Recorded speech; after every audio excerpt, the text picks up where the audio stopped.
Hey guys, and welcome to another edition of the 12th Man podcast. And we bring to you another episode of 12 Yards Out. As you can see, we've got a few of our regular guests back again. We've got Nadeem, who's a Liverpool supporter. We've got Gagan, who's a Manchester United supporter. And we've got my co host of 12th Man podcast, Prakash, who's aptly got a Alex Ferguson book behind him to show that he is a Manchester United supporter. Okay. All right. So for today's episode, we're going to bring to you five topics that we're going to discuss today. So let me quickly run you through what we're going to discuss.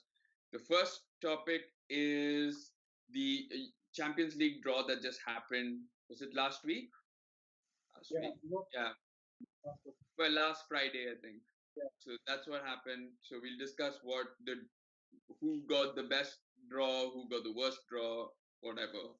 Uh, then we'll talk about whether we think it's an end of an era at Bayern Munich or Bayern München, uh, and as well as the Bundesliga as a whole.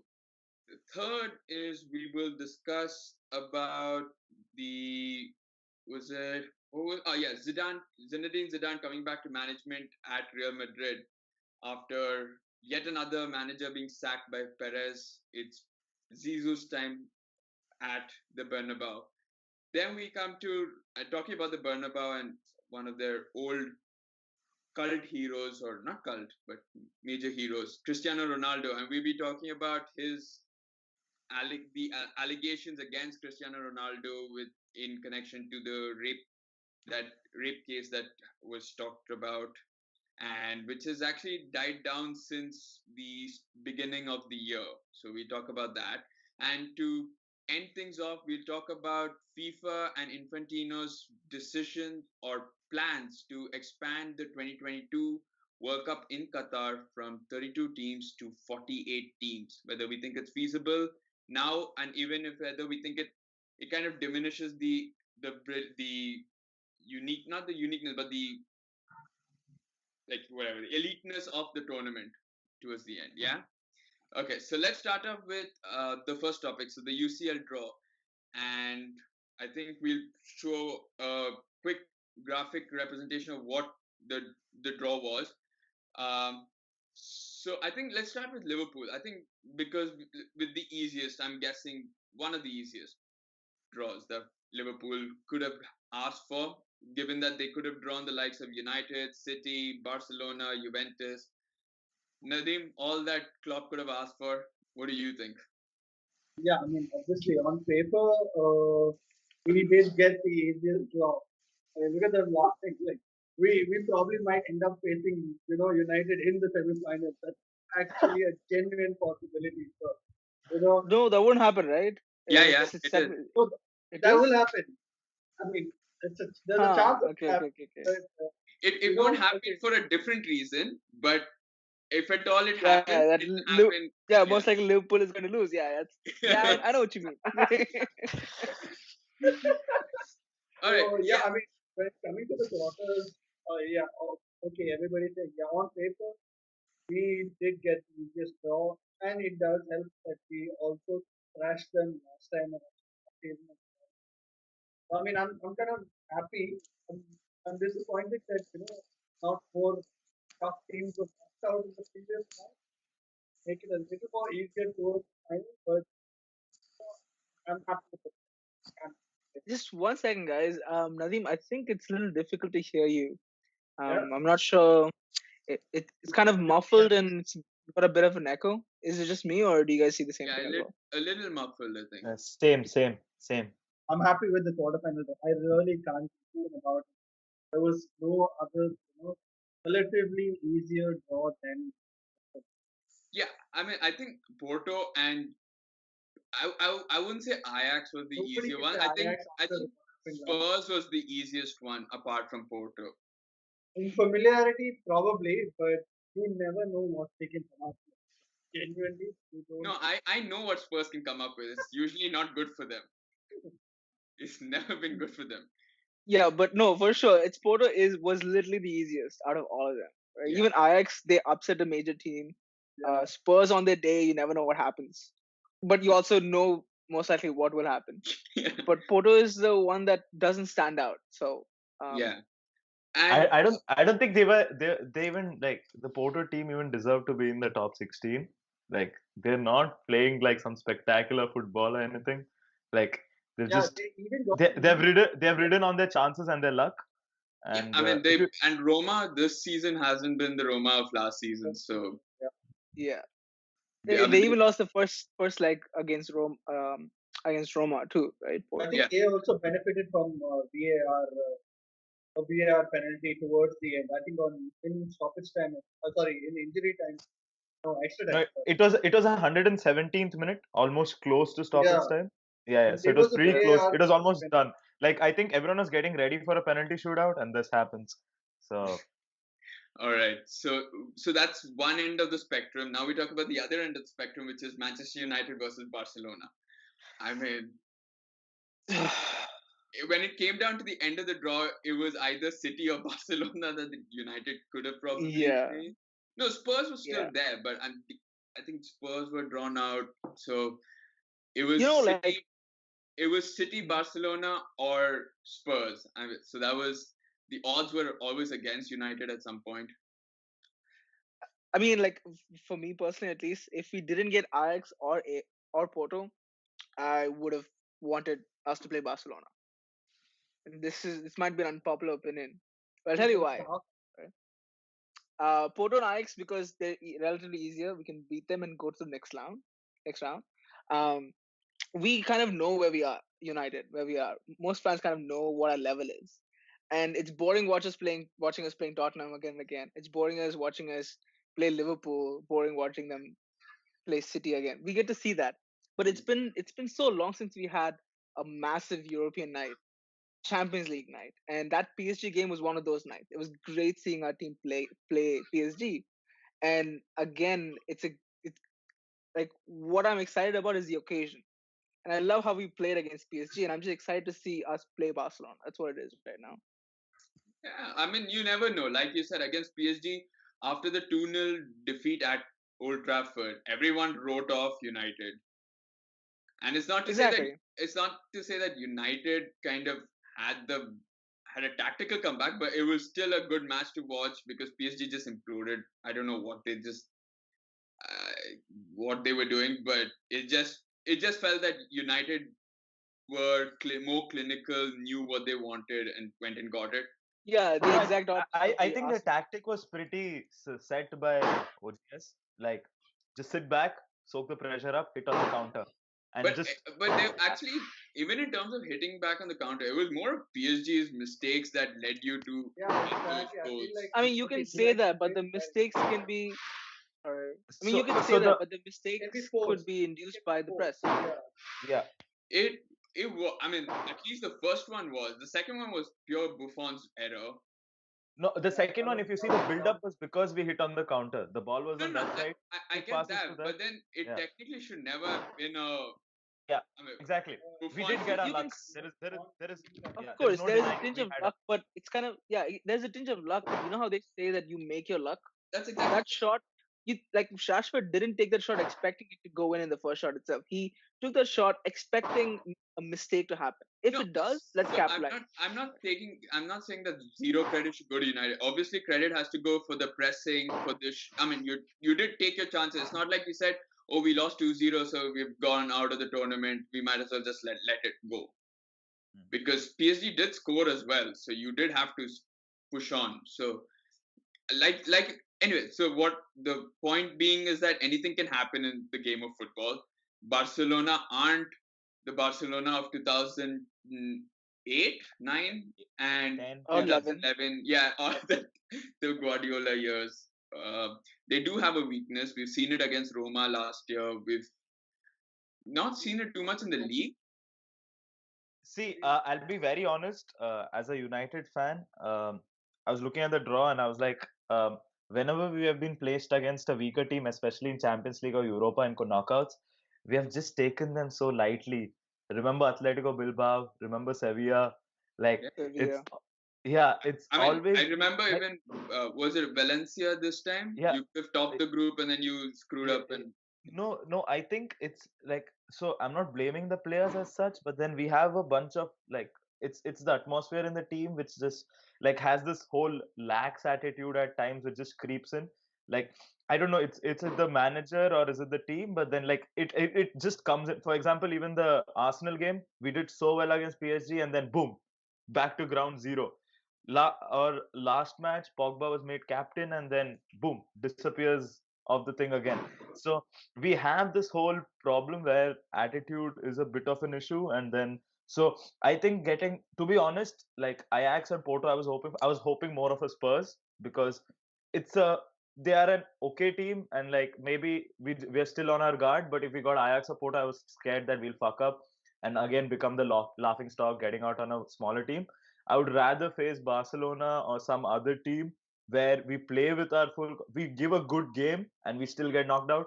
That's okay by me, rather than playing bullshit football and getting knocked out, or yeah, playing but bullshit Exactly. football and getting through. Yeah, So I again, I that think, Sevilla loss in the Champions League last year was yeah, very so bad. painful just and because of that, right? that was Second just leg, after especially. beating us. The Yeah, second leg, exactly. Yeah. yeah. So like, also the one thing is that, see, no one's expecting United to even go to quarterfinals. I'm not even expecting them to leave semifinals. Like, in terms of our team and what, like, being Ole Gunnar Solskjaer's what, 3 months in charge. So even if we get to the semi-final, it's a great experience for the guys, a youth team, good experience to reach the semi, soak up the pressure. Even if we reach the finals, again a good experience. No one's expecting us to win the Champions League. So yeah, all in all, facing Barcelona, if we win, it's great for the team. It's good for the future. It's just a building experience. But yeah, if we win the Champions League, well and good. We are the kings again. Yeah. Just a reminder, this was our team last season, and still we got shit for losing the way we did. So, you know, Yeah. Well, Yeah, you man. guys had an easy road to the Champions League final. Okay, easy, I don't like think come on. so. doesn't even Well, compare. no, okay, Like, fine. I think facing We had City in the way yes, is not City. easy, dude. Yeah, No, yeah. cities like your. It's like you're like a fire Pokemon, and cities like grass Pokemon. How No, it, I don't. The like it's like the the best thing you could have got there. Any other team, I'm sure, if you had, it would have been difficult. City, the moment City got matched with you guys, I was like, that's it. These guys are getting past into the no, final. but Shit. actually, to the coincidence, because I was just reading one of our messages on the group, and you just said the same thing: fire, water, and grass. I was like, whoa. But I get that. I think United Yeah, are just happy that they're not facing City. yeah, correct. I think of all they would have taken any team apart from No, Manchester I City. would not take City or Liverpool, to be honest. Just the I fact would, that, Liverpool like, used to have a better chance at Old Trafford.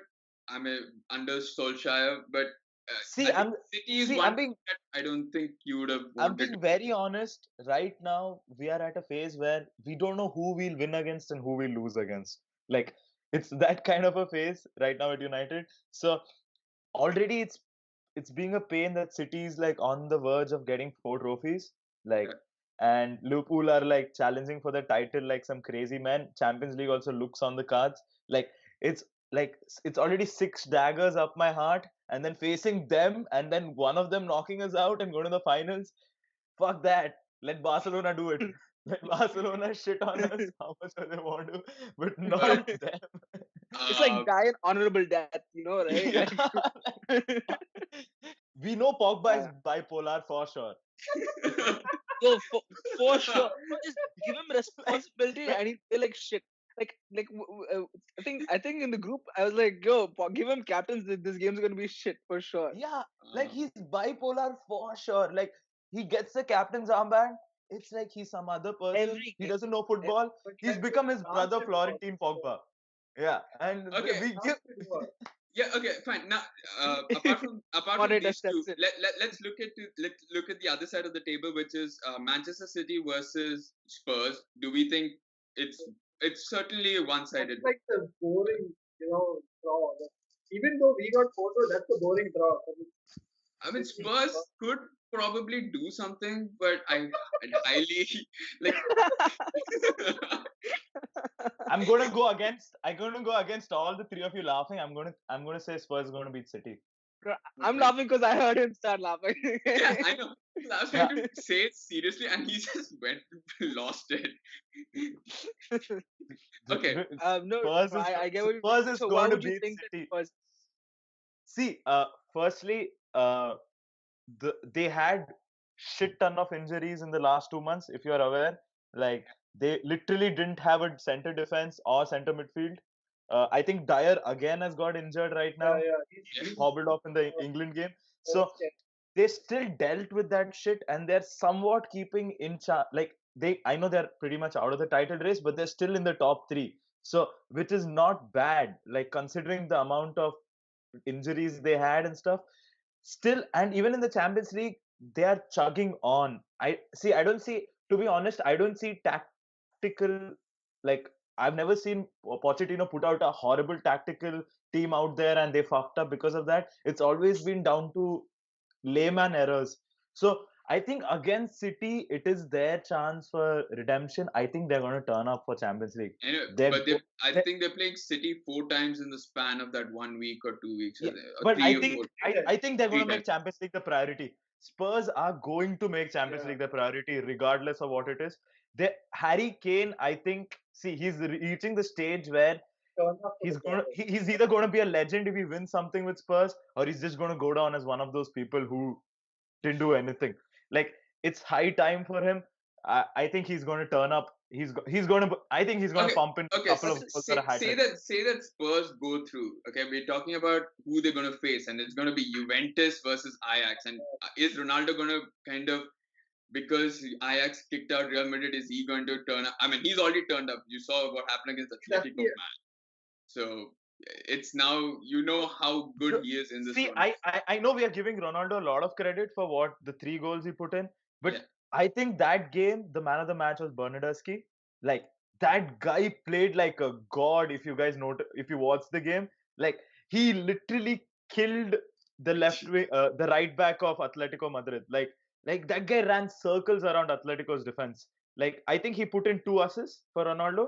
Like, Yeah, the I think penalty, yeah, Yeah. exactly. So see, Ronaldo turns up if the players around him turns up. Like it's Yeah. always, yeah. Like if the players around him can put the ball in the right place, Ronaldo is going to pump it in for sure. So if Spurs also get through, and any team pretty much against Juventus can stop other players and stop the supply to Ronaldo, I think you can contain him. It's not difficult. Obviously, it's going to be a hard task. Like it's Ronaldo. He's the greatest ever in Champions League. So, but still, like it is Yeah. not an impossible thing. Yeah, Yeah. actually, that's the thing. I mean, it's so hard to say. Same thing goes for Ronaldo, like how United. It's hard to say how whether he turn up like the god that he is, or he'll just disappear. I mean, to remind you guys, he didn't do anything in the final last season. Last season, it was He didn't do anything past the quarterfinals after he no scored the the penalty semis. against Juventus. The That was a quarter was quarter against semis at Bayern. So Oh yeah, he didn't do anything there. yeah, So yeah, but there's always that Ronaldo factor, like yeah, that that aura's there. That oh shit, it's Ronaldo. He could just out of nowhere pull this tie But in their favor. he wins one more Champions League. I'm just gonna like get a statue of him and put it on the table, dude. Like Yeah, six like oh, no Champions. questions asked. I Like mean, if he Yeah, wins another Champions League with Juventus at 34 years old, like it's he's goat. yeah. There's no debate there's after no that. debate. Could Also, be a There, rapist, but he's goat. Like that's the story. That's what yeah, it is. we'll come to that. he's a But rapist goat. He's a fucking shit. let's not do If that. But if it is proved, if if proved. proved, Allegedly. allegedly. Yeah, But yeah, if you're planning to get the statue, make sure it's better than the one that's lying in Madeira. for sure. Um, okay, so that's about it for the Champions League. There's certainly more to come from the UEFA Champions League. I'm pretty sure there's going to be more controversies, more goals, more debates coming to you on that. So let's move on to the second topic. Now it's high time. End of an era at Bayern slash Bundesliga. So I'll start up again with Nadeem because Liverpool played Bayern Munich. Did you see a drastic change from last season when Bayern Munich came all the way to the semis and versus this season where they've been struggling under Niko Kovac even in the league, but they've obviously now come up. I think they're first or second, Their depending. first one goal difference. Yeah, that's because again down to Dortmund's bottling it.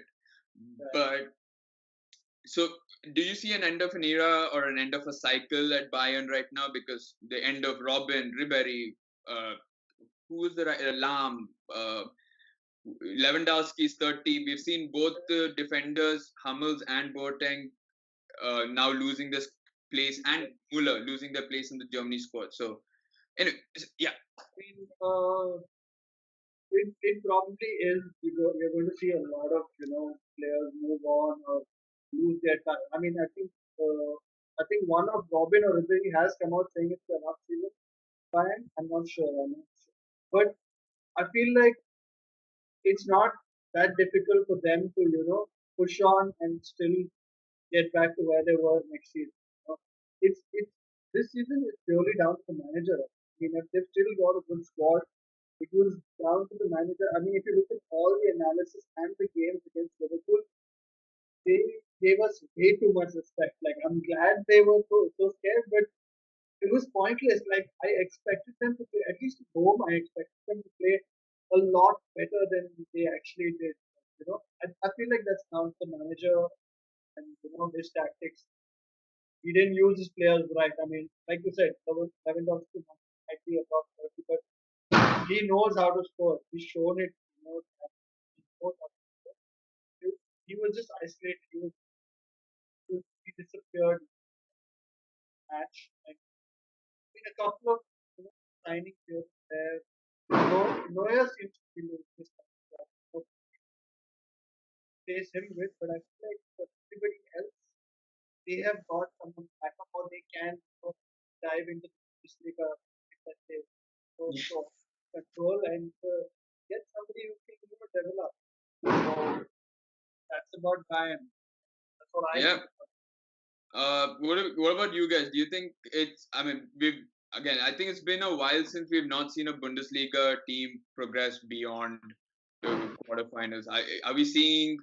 We've seen the Spanish dominance now, obviously declining with only Barcelona. Are we now seeing the Premier League domination starting and Bundesliga? Yeah, I'll So just the quickly team, say like what like I think it's not a big cause of alarm. Like what it is that you have cycles. You have cycles of generations that have come and go, right? And I think this is just the end of one cycle, and it's not the end of German football. It's just it might be a lull in it for a short period of time, and I think this is the like there are some countries that are on the downtrend, and there are some on the up. France is definitely one with a massive young generation.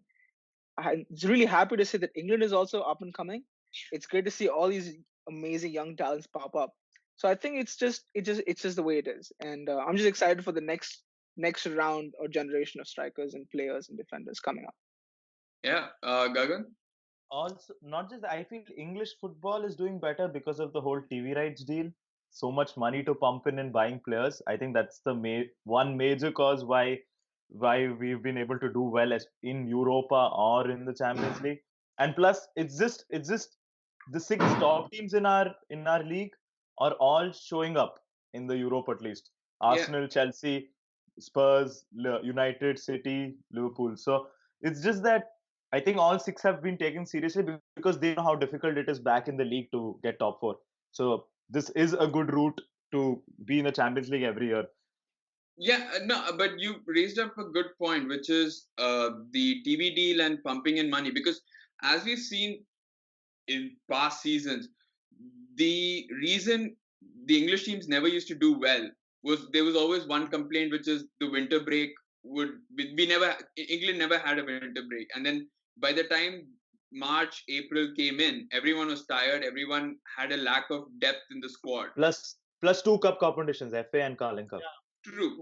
No, but that's what. So the schedule was so hectic, but the schedule remains the same. But I think what you hit on right there was good, which is that because the money's there and because we pumped in enough, that we've got a bench that is ready to take on these so-called lesser competitions, which is the FA Cup, League Cup. Yeah. And if you're not doing well in the league, then you can always rotation is the key, right? Because that was never that like for years, England has been screaming out for a winter break, never had it, and they've cited that as excuses for uh, lack of progression in the Champions League. But now we're seeing that. Uh, so But come back to Bayern. Like yeah, very honestly, I think it's not the end of them because they have some crazy young players coming up. They signed Alfonso Davis. He's like 17, 18. Then the Alaba is still not old and he's still killing it. He's what 26. I don't know. They still have Maybe 29 something. he's 29 or something. 26. He's No, 26. he's coming 26, dude. I'm pretty sure he was way older than me. Wait, let me just check. I'm online right now, and Alaba is 92 born. He's 26. What? Yeah, Oh, damn. yeah. So Oh, yeah. what? So Alaba is Brandy's 26. having a quarter life crisis right now. Yeah. Yeah, Give him a moment. I think I've seen I, this guy. dude. Few years back, Liverpool were lapsing. Right now, I think the fans are getting it. So, uh, so yeah, so yeah, so as I was saying, Alaba is still young. Thiago is there. If they maintain Hammers, he's 27, but his attitude looks fucked up. Like they have Serge Gnabry. Yeah, It's not like they have like really yeah. young players who are between 20 and 24, 25, and they have these really old players who are above 30. So I think one mistake what they've made majorly is the fact that they have not discarded Robin and Ribery early. Like it's just that like since Or they're at least there. got decent backups to them, suitable backups. See, I think Coman is, for example, Coman was benched against Liverpool. I don't even know Yeah. why. That guy is No, some he was crazy injured pace. for the first leg. He was injured for the first leg. No, And no, then I he meant played the the second second. leg. Just He played the second second. leg he came on later. Oh, Okay, wait, yeah, I Came thought that he on. played. no, He he didn't came on. start. He didn't Oh, start. oh, Yeah, Ribery started. Correct. Yeah. Yeah, yeah, yeah. exactly. So I With just that felt crazy Robin, 7. Robin and Ribery should have been let go or at least sidelined a long back. That's where they failed. Even Neuer, I think he's not a top keeper anymore. Like he's not the Neuer we used to know. Like after that injury, that 1 year injury is pretty much killed his like the whole. See, you saw the errors even in Liverpool game. He was making such childman errors. Like I don't even know like how he plays in the Bundesliga because I don't see it. But then I think the whole mojo of Neuer is gone. Even Germany, I don't think they should keep him on as well. Like So I think what you said again was fine, which is that yes, Bayern do have a bunch of youth players, but I think their spine is where they have their majority of their older players because their centre backs are 30 odd, except for see, Sula. uh, Sula's okay, but I'm talking about like Hummels and Boateng are 30 odd.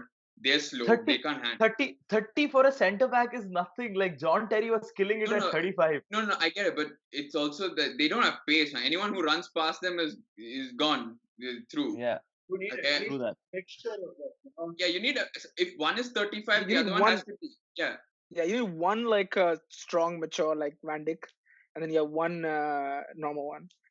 Yeah. yeah, I heard that. I didn't I think mispronounce it. Okay, I Very just don't like subtle. the guy. No, but it kind of like it's like when Ferdinand and Vidic were there We did put towards that. the end. Like Once you you could see create that that, it Torres was was running him kind of right at Vidic. I One, love how three. you brought up Torres, but yeah, okay. Okay.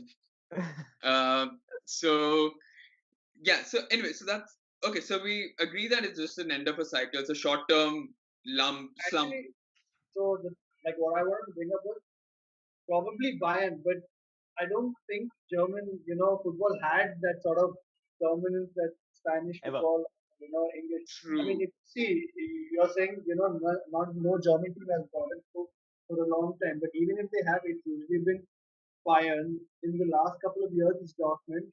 But, like Porto and Roma of the, Bundesliga, it's been Leverkusen for a few years, and then, Schalke. okay, Schalke.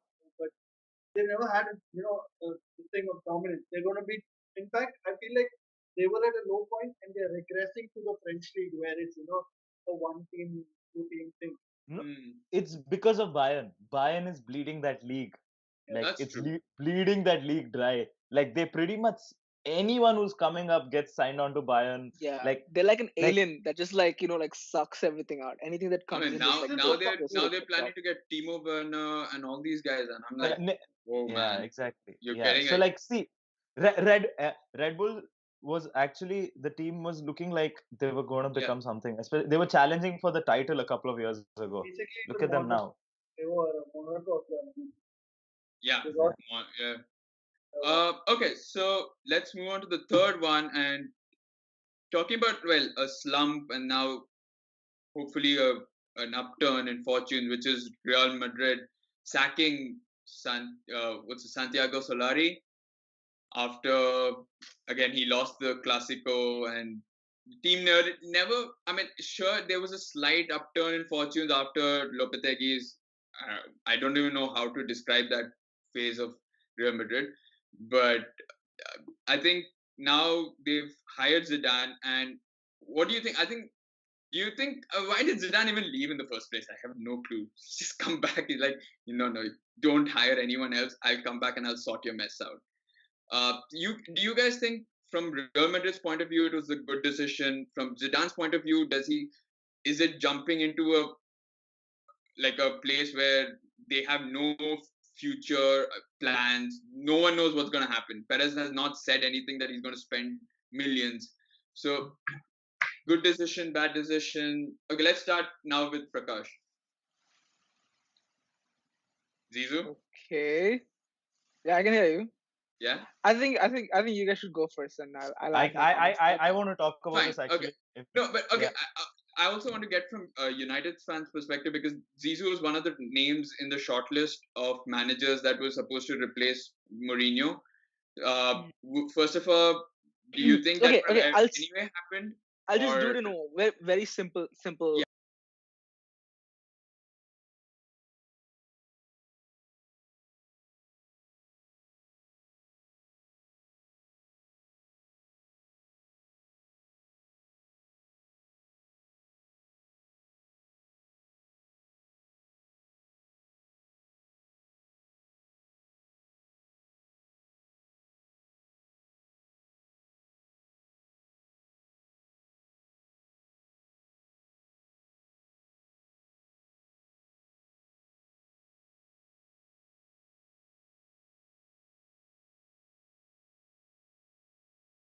That true. was the question everybody asked for the long term. Is he the best man? And he ended up winning how many Champions champion. Leagues? So Three. Yeah. it's like it's not like football is such a it's not like a normal company. It's not like we need to see 3 years of work experience and you finishing these Yeah. projects and all of this. It's much more than that, and it's much more dynamic than that. I wish So it was like that. I would have had a job by now. Yeah, go. uh, so yeah. so that's the case. I think that we just have to let it play out and see where it is. Yeah, but okay, Gagan, do you think for Real Madrid it's a good appointment for Zizou? Was it always meant to happen? So I'll start off with Zidane. Why Hmm. he left? I think it was pretty obvious once Ronaldo left. It it it, lo- he knew it. Like they got on Vinicius Junior, Ronaldo, Vinicius Junior. No, but Like but no, no. Zizou So left he knew before Ronaldo, but he must have known that Ronaldo was leaving. it was like you saw the press like after what the statements he said after they won the Champions League. Like, even Bale said it was obvious Ronaldo was leaving for sure. He was not happy with something that was happening at Real Madrid, Perez most probably.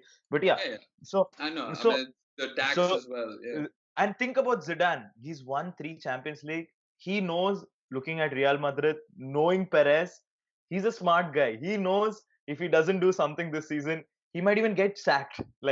And there is a limit of how much you can inspire players to do.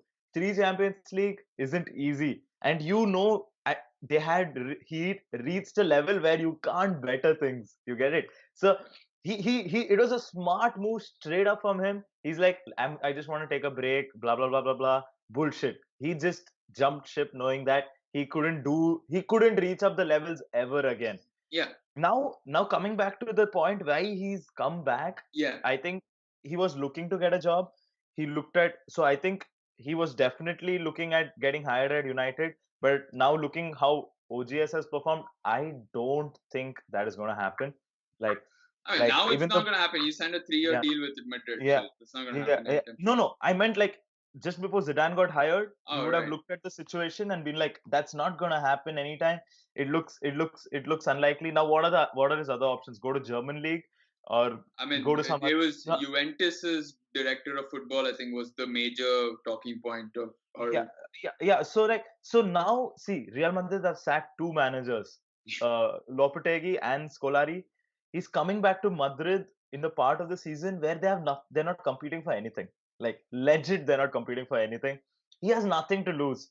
He can just go out there, tell them, boys, just play the game out, do whatever you want to do, and like it doesn't matter. So basically, he's come back to a position where like it's like a fresh start for him. Like regardless of what he does at Madrid right now, he's never going to get judged. He's just going to be looked at. He's at least done better than what the other two did. You get it? yeah, So yeah. it makes so much sense for him to come back at this point, just relax, find out, and maybe get in a few people by next summer. Like maybe a couple of signings, maybe get the midfield right, get the balance in the team right, Yeah, get it. Yeah, yeah. No, continue. Yeah, but yeah. you're talking So about getting the signings and the balance right. yeah, but I'm not saying like El Galacticos Part 3 again, but then at least get in a couple of players in what he would like. Maybe offload Bale with that money, get in someone else. Isco has become fat, so maybe it'll give him a fat paycheck for that. So I don't think I've ever heard that. yeah, Oh boy. you did Uh, realize, right? Isco has yeah, put on weight. He's got a yeah, tummy right now. So yeah. No, but okay, yeah. but Higuain part 2. talking about these signings, do you think Zidane decided or agreed to come to the Real Madrid job after getting guarantees from Perez saying that I will Yeah. sign players this time? Yes. You tell me the names, I will sign them. Because he Probably. had to, because no way else would Zidane say, I don't mind coming to this fuck all club which has got screwed already. Okay, this which has no future plans. I'm not going to come in and say with no guarantees or anything. I mean, obviously he would have had some guarantees, right? I think he's been signed. He's been promised to get at least one or two players for sure. I It think has to be a Galactico, one at And least. two is not I enough for I us. I think it looks very likely to be Neymar. Like I don't know why, but then Don't yeah. Neymar. I just don't want man Neymar to do man that. man like dude, it you know when Neymar moved to PSG, he was going to go to Real Madrid at some stage. Like I did. No, so I like did. I did. But then after seeing Mbappe's emergence, I I think Perez is also like, I don't want Neymar. I'd rather just have Mbappe in there. The yeah. problem So is that PSG being French and being nationalistic fucks that, and they aren't, but they're Qataris right now. But being in France, they want to keep Mbappe as more than Neymar. Because Neymar's done yeah. fuck all. When it comes to Champions League, this guy gets injured because of his Yeah. sister's birthday. So yeah, for PSG, it just makes sense to get rid of Neymar. But Yeah. So I uh, think like PSG can easily make like 250 million of him right now. Just give him off to Real Madrid and just think about buying some other player. So I think Neymar looks likely. If not Neymar, I think Hazard. Like Hazard's that's definite. I don't think this. I don't think like Hazard's gonna be like, sorry, let's play together some more. He's yeah. like, So the yeah, moment he puts Pablo Escobar on weed, Marcos Alonso in the team, then he's not playing anymore. yeah. That's no, and plus and plus. Anyways, Chelsea's coming to Boston, so I just thought I'll make a Hala Madrid board and just go there. Like just show it to Hazard. He's probably Go in moved the by right direction. he's probably moved clubs by then. Okay, so Zidane. For Real Madrid, what does this mean? Is this a good signing for by getting Zidane? I, I Nadeem? don't think so. I mean, going back to why he left, it's basically a Conte situation, but more discreet. It was handled more discreetly and it was more quiet than Conte at Chelsea, That's what I feel. And obviously, they must have promised him, the moon and stars and everything for him to come back. And I don't really know if Wait, now. you're just losing your voice a bit. Uh, No, little muffled. no, Yeah. uh, Okay. Yeah. all good. Yeah. Okay. So But then, everybody's saying, so he won 3 Champions Leagues. Yes, okay, he's got some tactical acumen. He knows how to inspire his players. But uh, the whole, I feel like, big picture, he only won he's a cup competition guy. He, did he win the league the second year? No, I don't think. Yeah, second year. Second year he did.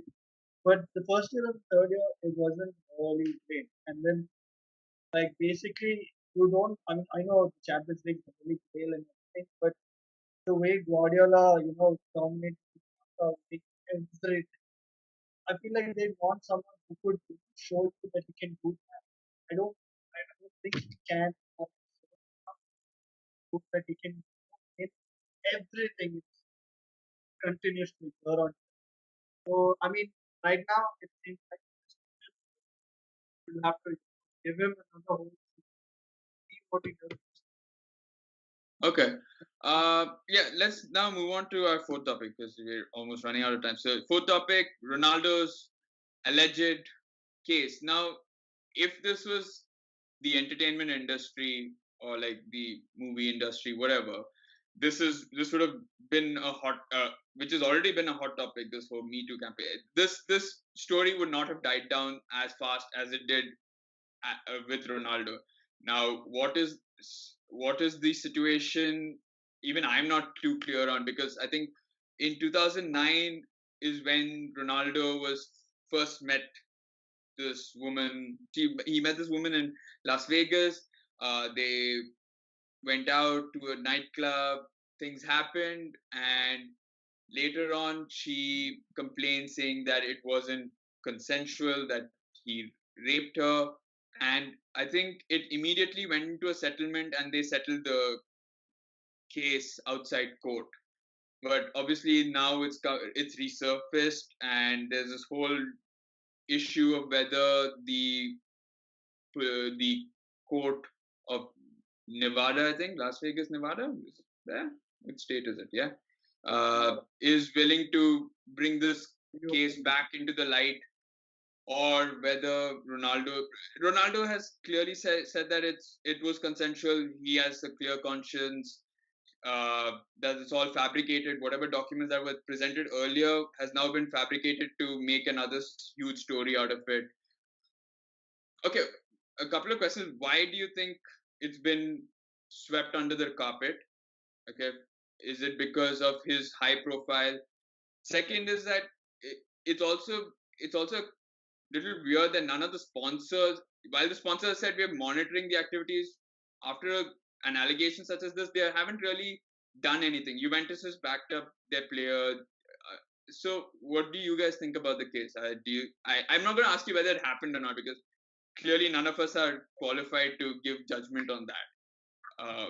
And we're not going to say that, oh, because we like Ronaldo, that he didn't do it, or he looks like the guy who didn't. Looks can be deceiving, as we all know. And obviously, he looks like the guy who could. Anyway, let's not get there. Okay, so So much hatred because of Champions League finals. he didn't do anything. I would have called Bale one then. I wouldn't. I would have called Karius or Bale one. I wouldn't have called Ronaldo anymore. But okay, so why do you guys think that it's been hushed up? Is it just because? I think because of the quality of his legal team, for one. I feel like they've made the right decisions to, drag it along. They knew what to do at what point, statements put out, what to tell him, how he should behave and react and everything. And yeah, I feel like it's down to that. And somehow, right throughout this whole campaign, if you've seen all the people guilty of actually, doing something, you could make out they had, that guilty Guilty sort of conscience. guilty conscience. I don't think he has that, which what I mean to say is he knows Been he's trained done well, no wrong. maybe. He's probably done no wrong, and he's got a free conscience, and he's not fighting anything. So I feel like he's not done it, or at least he's Okay. that. I mean, yeah. Like we said, we start with believing the victim and then go on to Gagan, I mean, Yeah. why do you, is it like Nadeem said, the legal team that's caused this to be swept under the rug or hushed up to a great extent? No, so it's like, see, it's a simple case like when you put up allegations against. So Ronaldo is not just a person, if you realize. Cristiano Ronaldo is a brand in this Yeah. world right now. Like it's like putting up allegations against a top brand.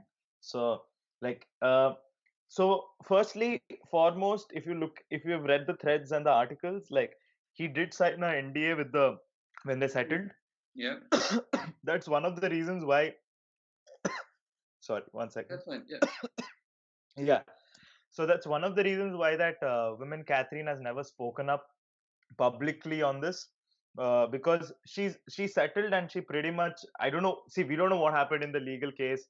What were the things? Why did they even settle on is not clear, because it was just that he had spent a night. And see, to be honest, there's always two sides to a coin.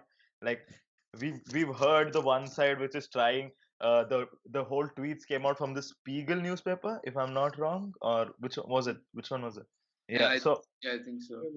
yeah, Spiegel, yeah, that yeah, Der Spiegel, yeah, yeah. the So yeah, German. so they came up with this whole set of tweets, and we started to believe in like Ronaldo is a rapist and whatever etc. But then, to be very honest, like going up against such a brand like Cristiano Ronaldo, you think he's not going to be protected by, like, leave his own legal team. Like at his point at Real, when he was at Real Madrid will protect him. Now Juventus will protect him. You think FIFA will not protect him? You think like he's literally the guy who's making millions of people watch football right now. So like even if he is he is a rapist, or it turns out to be true, everyone's going to push their foot into making this, like, just try to slide it under the rug, even if that happens. But I don't think he's guilty at this point, because it's just I mean, it has to be. it He can't be guilty at this point. He has to yeah, be guilty yeah. throughout, No, because or if you until. don't know, recently one of his ex-girlfriends, like I think in January, came up with this thing that she's in contact with the legal team of Catherine, that Yeah, she's going she to also said that. she has evidence which will help their case against Cristiano Ronaldo. Again, she just tweeted this out.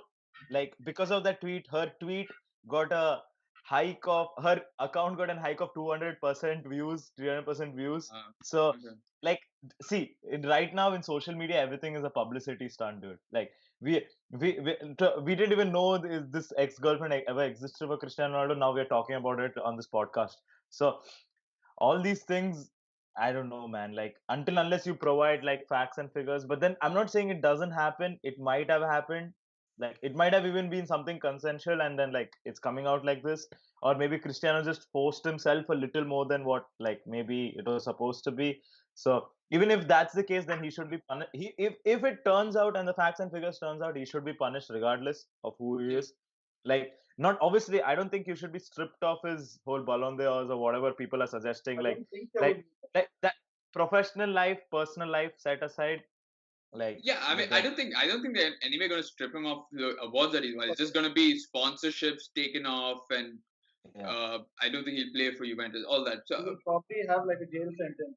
yeah. So Got it. Ra, I know what you guys are saying.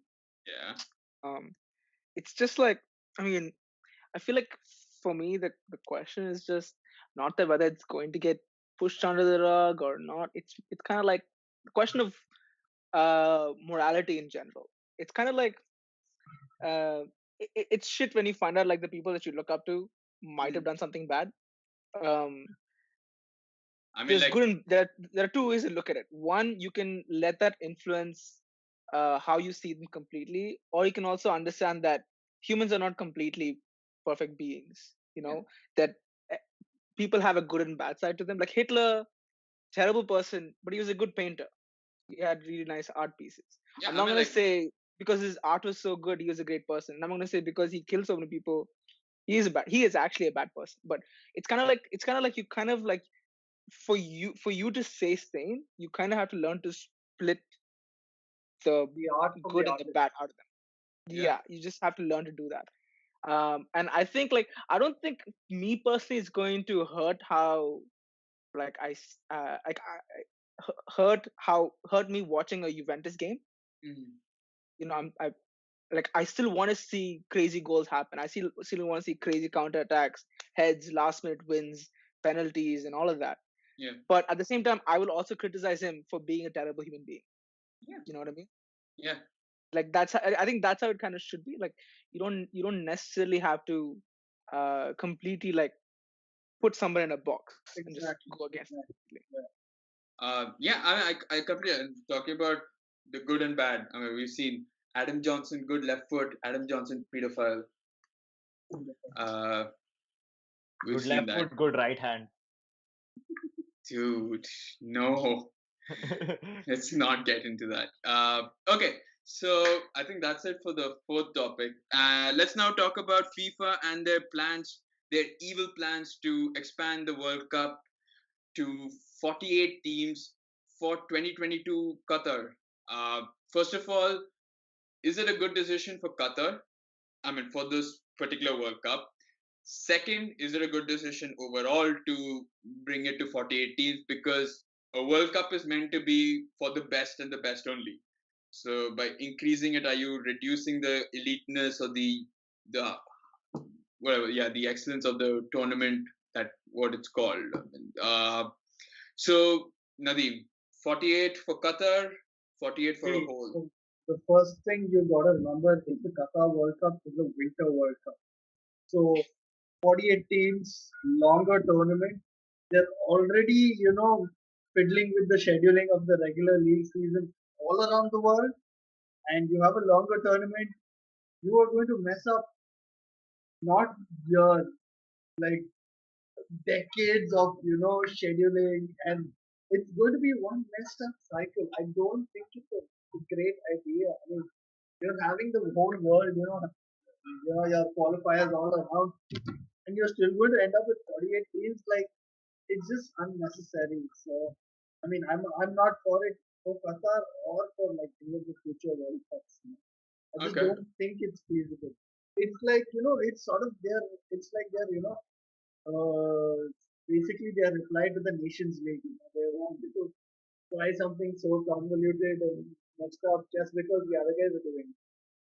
Yeah. Gagan, 48 teams.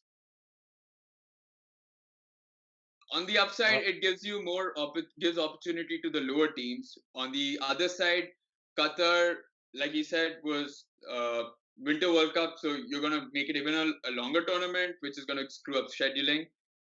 And 48, can you imagine fans of 48 teams coming into Qatar? That place, you'll have to have seats in the ocean as well to watch the match. I mean, as it is, we're criticizing Qatar for their everything, exactly everything, and their stadium building, the debts, that the debt toll and everything.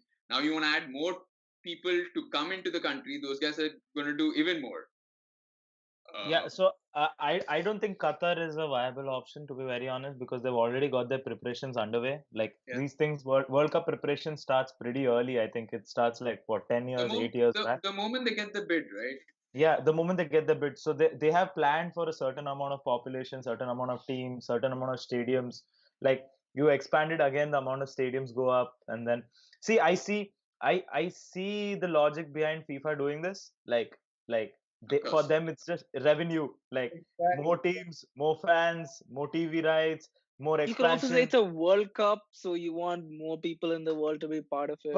But no, but like if you think about it, there are what 200, 210 plus or minus some teams in registered with FIFA who play football, like nationals playing football. So like making 50 is like quarter, like basically it's like what are the point of qualifiers if like one in every four team qualifies?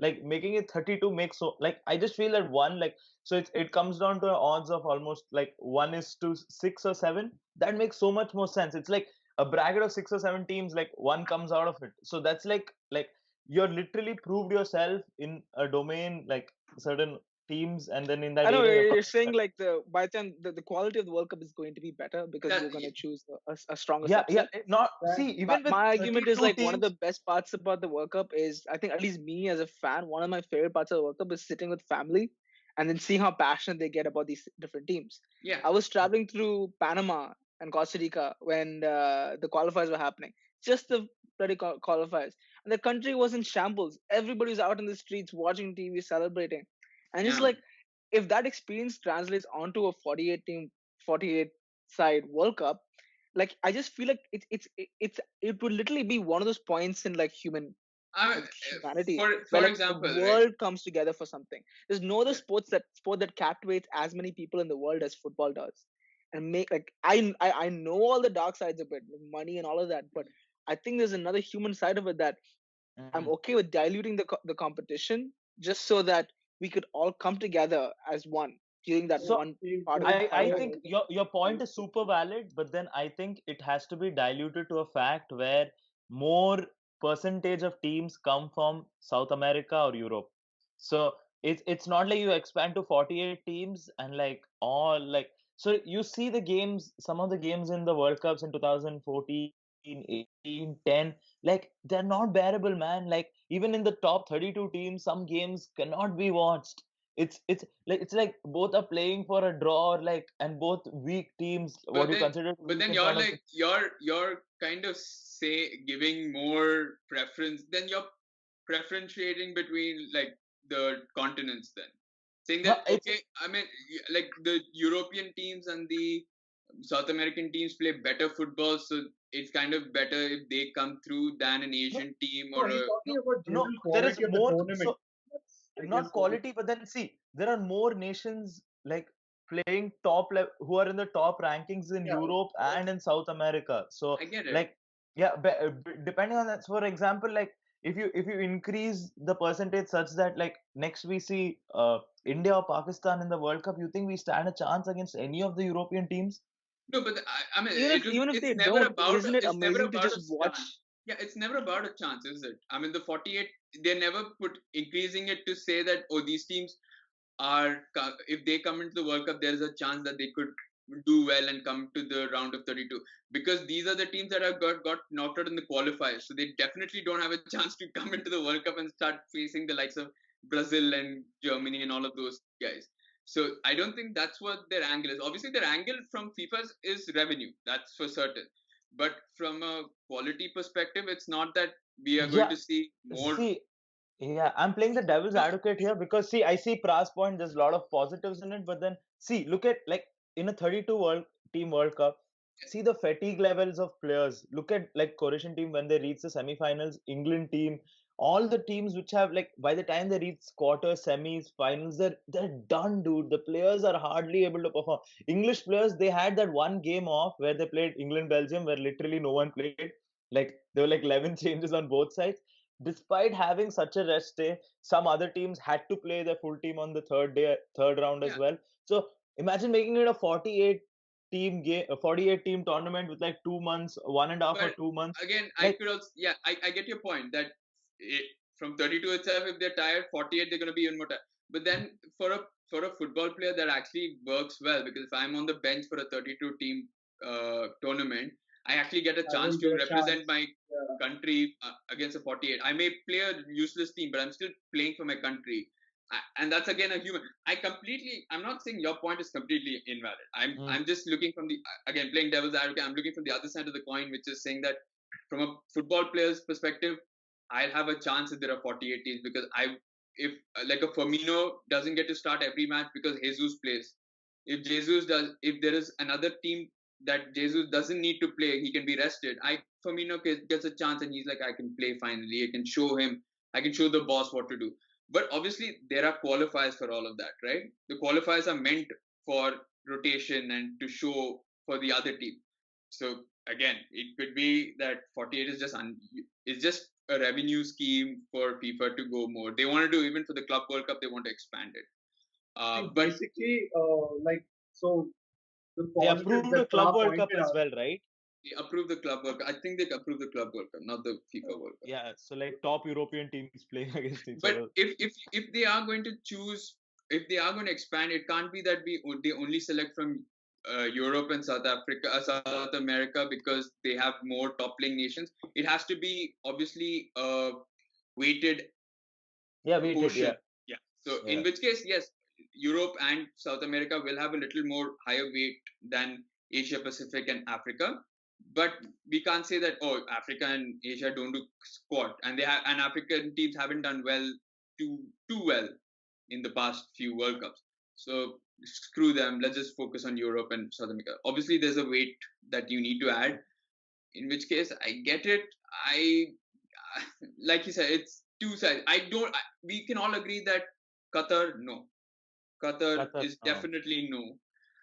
But the fact that if it could be for the USA, which is USA, Canada, and Mexico, those are three huge countries. They might just be able to hold or have a capacity of they have a capacity to kind of sustain 48 teams and their fans. So it's just a doubt. Are all three nations going to be part of the World Cup by direct qualification? Yeah. So basically, it's already if it's a 32 team World Cup, it's already 29. Exactly. So, and but also only the North American, Canada and North America are the only two. Mexico, I'm guessing, will always come through unless God. There's like Jamaica and. But USA did make it through to this World Cup. Yeah, so it's not like no. Also, one more thing that I want to also bring into this. So we talked about USA. We talked about USA, Mexico, and Canada being able to sustain this whole thing. Now, after that, the next World Cup can't be in a smaller country. You get that? Because you can't have 48 for one World Cup and then 32 because you have a smaller country. In which case, then a lot of these small countries which depend, like Brazil's economy and all these guys, smaller countries' economies, kind of they are dependent on these big events, hosting these big events, because that's where a lot of money comes. Obviously, a lot of money is spent, but they get this. They're happy when they host these kind of tournaments. Like Morocco was supposed to host it, so that's a small country. If Morocco had won the bid, you can't expect them to have had 48 countries. That damn small country can't even. No, I think I don't think that's a problem, because I think we're gravitating towards multiple countries hosting events now. Yeah, it's not going to be one like I don't think even for the Olympics, for the Euros, for the World Cup, for anything moving forward, it's like we saw how Olympics wrecked the economy of Greece, right? And it's bad for the one country to take the load of such a big event in itself, and it's better if it's spread across a range of countries in the geographic area, and we're going to see that happen more and more in the future. Euro 2020 is Europe, right? Multiple countries, yeah. Multiple So countries. The whole of Europe is pretty much Euro 2020. Yeah. Basically, what they should do is they should save the 48 team World Cup for like an anniversary of sorts. Set it as a take bids only from multiple countries holding it together, and keep it just for the anniversary sake, and have like a big tournament, and then they can continue back to 32. But then the other, I get it. But for another team, will be like, oh, we have to wait now for another anniversary before we get to, or we qualify. That's the other thing. So exactly. You should qualify. I think that should be the goal, not wait for 48 teams. I mean, I'd be happy if India makes it to the World Cup. You can imagine the passion that's here. That's going to be. I mean, I've seen it in England. I've seen it in France. I mean, these guys go crazy. So India itself also is turning into this football nation, at least in some parts. We won't see it as much as cricket, but we still have a good fan following. But World Cup, even cricket fans become football fans during the World Cup. No, but you can already see IPL doesn't have that much hype as it used to have before. Doesn't. It's already it's like okay, it's happening, it's cool, good, like true. Basically, if India got to the World Cup, it will be like how when City or Chelsea got their new owners. It will be like that. We get new fans and everybody will. But no, like that's exactly what it is. So like I can see this happening. The 48. Sorry, go on. No, I'm done. You can go ahead. So like what I see happening is a 48 team World Cup. By some miracle, let's say India makes it. All it needs to do is make it once. You make it there once, and the amount of money that's going to go into Indian football is going to be insane. Exactly. And that once is enough that I can see us coming in again and again in the future. Yeah, I mean, that's enough to start it up. I think Indian football can do well. They had that AFC thing where obviously they lost to those, like they won against Thailand, they lost the other two, UAE and but Bahrain, I think. Bahrain. Yeah, Bahrain. No, Bahrain. So there are chances, but I mean, it's football. And you just need a couple of good days. All right, so that's about it for us today. Thank you guys for being a part of the podcast, and we really value your opinions and your arguments and I just want whatever. to say, so when are we going to have our next podcast when Liverpool chokes up the league? Just a remembrance podcast comparing the two I'm seasons. so glad this is on like record, Record, right? I know. Record. Let's see what happens, but obviously that comes in May. That's all. You know this I happening love on these so- two guys. Optimism at the level best. But yeah, that's how it's supposed to. It might If I come were- in May or it might even come in April. So don't worry. Yeah, we'll definitely bring it to you no matter how it comes in. Yeah, whatever happens, I want to be part of that podcast for sure. Sure, man. We'll definitely have you in. No matter what the result is, we'll definitely have you. No, but no, I was very honest. Just before we end this podcast, I was just seeing the whole Liverpool, what happened the whole that season, the Suarez, Sturridge, like we are like very fortunate to be part of this whole 6-team league, supporting a team which is like it's crazy, dude. Like we still can't predict who's gonna win the league, what's gonna happen. No, game week in Premier League can be ever seen as something like you can predict. So Yeah. very fortunate to be living in a generation where like it's crazy. Football's crazy. Yeah. And speaking of Premier League, we'll definitely bring to you a Premier League focused video soon, an episode, which I think we talk about, obviously Manchester City doing the quadruple in terms of investigations and stuff like that. That's 1-4 they've got. Yeah, so that's about it. And we hope to see you soon. So don't forget to comment, share, like, and Subscribe. Oh yeah, subscribe. Yes, don't forget to subscribe to our channel. And we look forward to hearing from you soon and tune in later. See ya.